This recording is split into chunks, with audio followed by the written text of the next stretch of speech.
Hello, welcome to the Amy Leisner Show. Today is going to be a short episode. That's what I'm thinking it's going to be, but who really knows? I might get on a good one and just keep talking. But I'm going to talk about a few Instagram things, some opportunities for user experience upgrades on your Instagram feed, and also just kind of a reflection on a experience I had over the weekend with one of my posts doing very well. So if you're new around here, if you don't know me, hi, I'm Amy. I am a copywriter and an online marketing strategist, and I have a boutique online marketing agency called A18 Media for coaches. And I've been in online marketing in one form or another for about 10 years.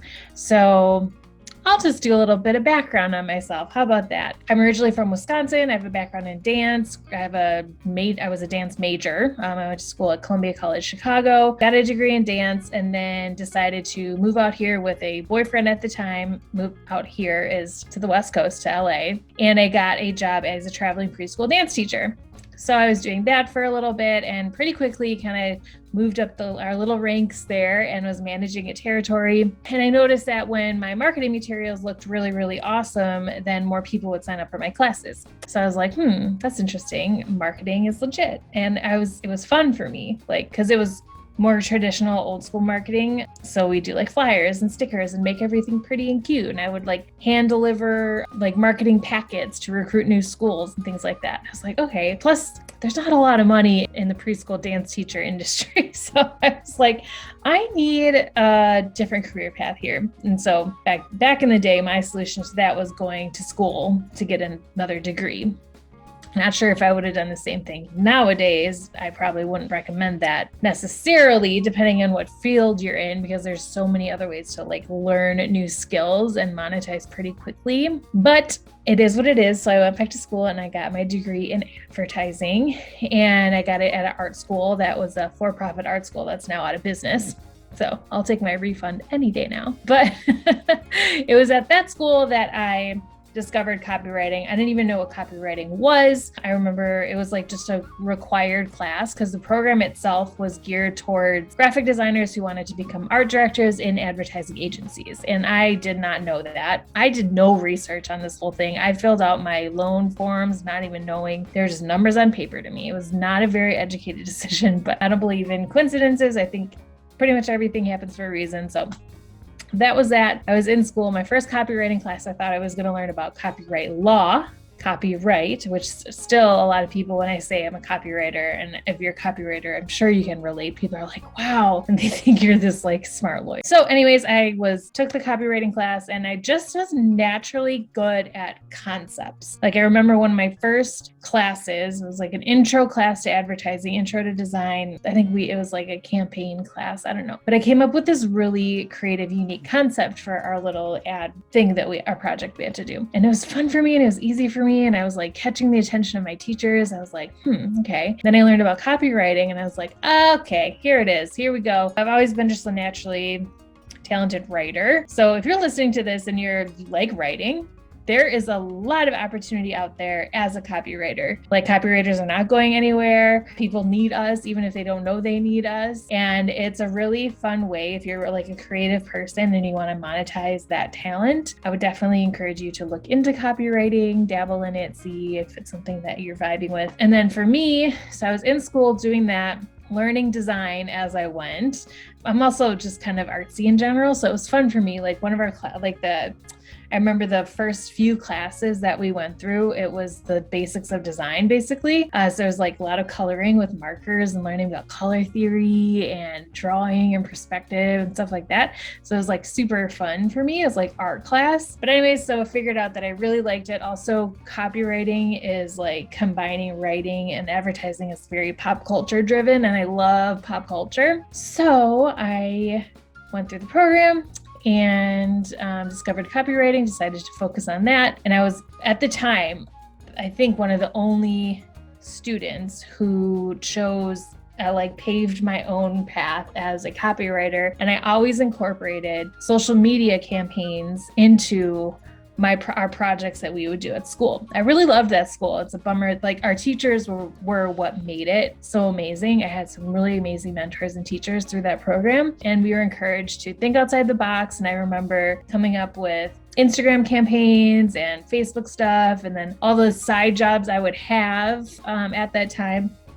I would just ask if I could do their social media marketing for them, or, help them with in-store like flyers and, experiences and stuff like that. So it was always something that I naturally kind of just was drawn to. And I've made a career out of it. So yay. So that was back I got my degree in dance in 2006, and then kind of accidentally fell into marketing through managing that territory for the preschool dance company. And then I got my advertising degree in 2013. So give or take, I've been doing this for about 10 years. And this past experience I had this last weekend really showed me that the best thing you can do in online marketing is throw shit at the wall and see what sticks.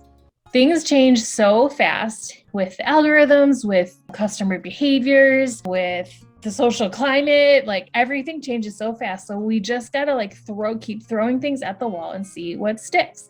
So I did this reel on Instagram, and it was actually about this podcast. So it was a carousel reel, kind of carousel-y. Anyways, the first slide was a still just image of my cover art, and then it went to 2 little clips of the podcast, and it got over 100K views on Instagram. That's never happened to me on Instagram before, and there was no really rhyme or reason or strategy behind it. The caption was just kind of a normal caption. I don't use hashtags anymore. I haven't seen a big change in engagement with hashtags. So it was just a matter of hey, I'm just going to throw this out here and I'm going to see what sticks. And so that really got me to thinking that's really the key to finding joy in online marketing. And if you are a solopreneur and you're doing DIYing all your marketing, and maybe you're stuck at a sticking point,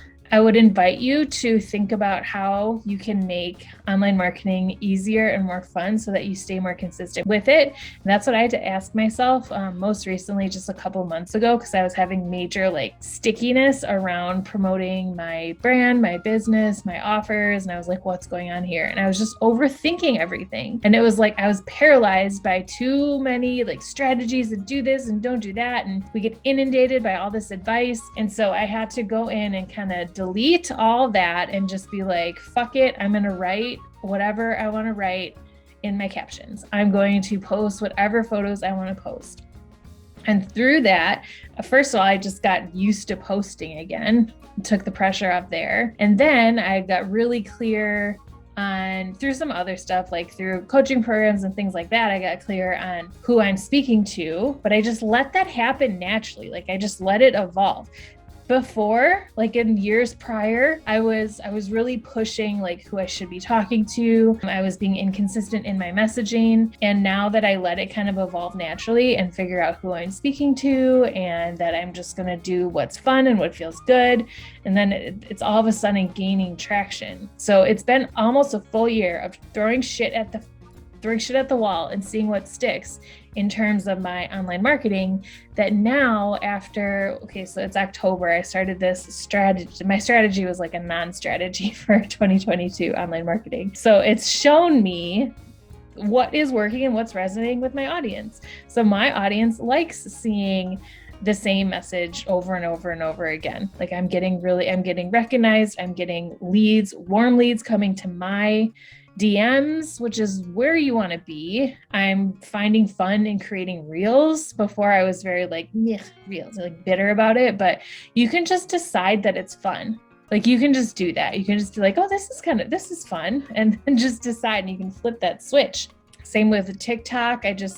I was putting a lot of pressure on myself to, post 5 TikToks a day and do this growth thing, blah, blah, blah, blah, blah. It really only it's going to take one post to go viral if that's what you want. It's going to take one post to attract a dream client who's been watching you, and all of a sudden they're oh, dang, that is really cool. That resonates with me. It's going to take that one post to take the lurker that's been silently watching you push them over the edge to finally leave a comment or to send you a message or whatever. So we just got to blindly keep putting stuff out there and just publishing and being consistent about it. I really believe in law of attraction and manifestation, but something that I got wrong about that before was that my thoughts jump to the results. Like, no, my thoughts start to inspire the actions that I take as a real life person in the 3D realm to start creating those results for myself. So all that manifestation stuff, law of attraction, thoughts becomes things. Yes, 100%. And I'm totally like a student at all that, big time. But I do believe in it. But I was thinking like, oh, if I think hard enough that I want to have a successful freelance business, or if I just like meditate, do my abundance meditations every single day, I'm going to be a millionaire. Like, not quite. Like, we're just programming our brains to, like, first of all, believe in ourselves enough that it's worth our effort to start taking the actions to create the results that we want to see, right? It's not just like, I'm going to think about having I don't know, what's a nice car? I'm so not a car person. My dream car growing up was a neon. When I was 16, that's the car that I asked for. Can I have a neon? They don't even make them anymore. Porsche. I'm not just going to think, I want a Porsche, and then ding, Porsche. Like, no. Like, I'm going to think about it. I'm going to want it. And then that's going to start infiltrating my subconscious. And then other things are going to happen. I'm going to get into alignment. I'm going to feel worthy of that thing. I'm going to then start taking the actions from a place of like confidence and assuredness and start attracting opportunities that will lead to that thing, right? So that's something that people, myself, like that's what I got wrong big time when I first started doing inner work and energetic work and all that stuff. So yeah, if you're riding the struggle bus with like manifestation and you're like, I'm meditating every day and nothing's happening, there's other things that go along with it. Another side note on meditation, I have reincorporated meditation into my life, and I recorded a podcast, not on like the video version, but on audio, if you go back, about how I incorporated the gym into my routine. And it's that I made it super fucking convenient, and I reframed in my head what was the reason I was going, and I listened to podcasts. So there's a term for this. I forget what it's called, like pleasure stacking maybe, but you kind of hide tasks that you're not like crazy about. You trick yourself to like them all of a sudden. So now I actually really like going to the gym, because all I do is I get to 100 calories burned on the treadmill, and then I like try out a few new machines, and I leave all sweaty and sparkly, and I know my heart rate was elevated, which is like healthy for me. And then I also know that like highly successful people go to the gym. So that was one of my motivating factors too. I'm like, well, I'm going to be in that category, right? So I'm going to go to the gym at least 3 times a week too. That's what I'm going to do. So the same thing goes with meditating. Was getting like a little like eye rolly to me. Like I was like, this is not really, it's kind of dumb. But I also am a master practitioner in NLP. So I'm really well versed in like the subconscious and how it works. And so I'm reframing how I approach meditation, and it's just my daily subconscious reprogramming. So I'm reprogramming my brain to believe how worthy I am, to believe how confident I am, reprogramming my brain to, just think all these amazing things about myself. So I stay motivated, so I stay focused and with, my highest intention at front of mind. And the thing about the subconscious is that it controls like 99.99999% of your behaviors. So like our conscious mind is there, it's cute, it's doing its thing, but like what's happening behind the scenes is way more impactful than you might think. So to me, meditation is like a reprogramming of that system in the background, and it's just going to make my success even easier, because I'm not going to think about it, because it's going to be back there just like brewing and doing its thing and leading to decisions that just come naturally to me. So if you're not familiar with NLP, I highly recommend that you learn about it, start incorporating it, hypnosis, like all that stuff. It is literally life-changing.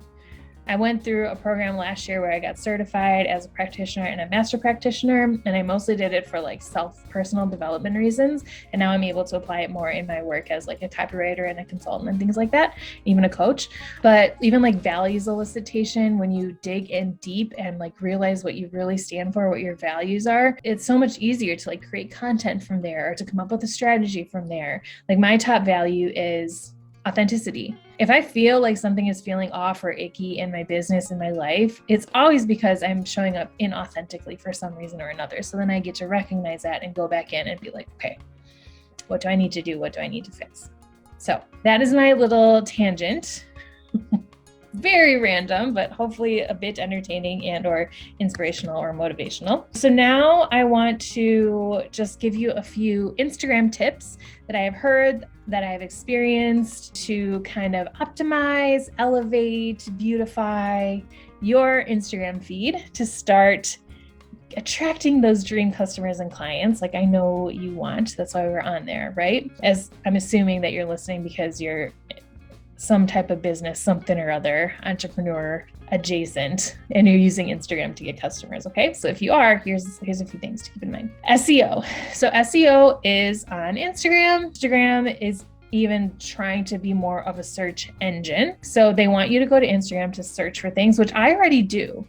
And if I do it, that means millions of other people do it, right? So I'm glad they're finally like making this known that they're prioritizing SEO. It bugs me when I go and like looking, we're going to go to a new restaurant or something and I search on Instagram and their Instagram doesn't come up, their thing doesn't come up. I use Instagram a lot as a search tool, even for like categories or like potential customers or like design inspo, hobby stuff. So yeah, they should get more on the SEO train. And as creators or content managers, copywriters, or whatever, we can do our part by incorporating keywords more in our descriptions. So side note, this one's a quick one about hashtags. I don't use hashtags at all, and I have not seen barely any change in my like analytics on Instagram. And if you do want to use them, I've heard that 3 to 5 per post is like the new sweet spot. So take that for what it is, give it a try, experiment between using all of them, between using none, between using just a few, see if there's any difference. If there is, awesome, do that more. If there's not, don't waste your time. I haven't used hashtags in a long time. But anyways, back to SEO. And this is what makes sense to me more than using hashtags anyways, is just having valuable keywords within the captions itself. Like the little tracky robot thingies, aren't they scanning the whole platform and all the content on there? Like, isn't that how we're targeted by a lot of different softwares and things like that? I would assume so. So to me, it makes sense to include keywords, thoughtfully and organically and naturally into your captions, but that's something to keep in mind. So just think about what your ideal customer or client would be searching for on Instagram and just use that word a few times in a few captions over a few weeks. Like do it consistently. Like maybe try to SEO optimize 2 posts per week for a month and see what happens. Doesn't hurt, right? So just keep SEO in mind for Instagram. Also in your bio, that's a great SEO friendly place to use like your like my name on Instagram. It's like Amy and then copywriter or copywriters. Amy, copywriter for coaches. That is SEO. That little top, your name part is very SEO rich. So make sure to optimize that to include some type of keywords so people can find you. We got the hashtag thing. Another thing I've noticed is some people are not optimizing your Reels feed. That first slide or your cover photo should have the value of the reel in it somewhere. Like, I don't want to just go to your reels if you're, offering a service or whatever and just see all images or whatever, things that are pretty. Like, that's all fine and good. But if you want to communicate what problem you're solving or how you can help people, then make sure that the covers of your reels are telling me why I should watch that reel, right? So mine has there's something on every little thing as to why you want to listen or you want to watch that reel. It's not just like my mug right? It tells you why. This one, for example, my top tip for coaches who don't want to do a masterclass or webinar as part of their launch funnel. It's right here. And I do the text right on the reel itself.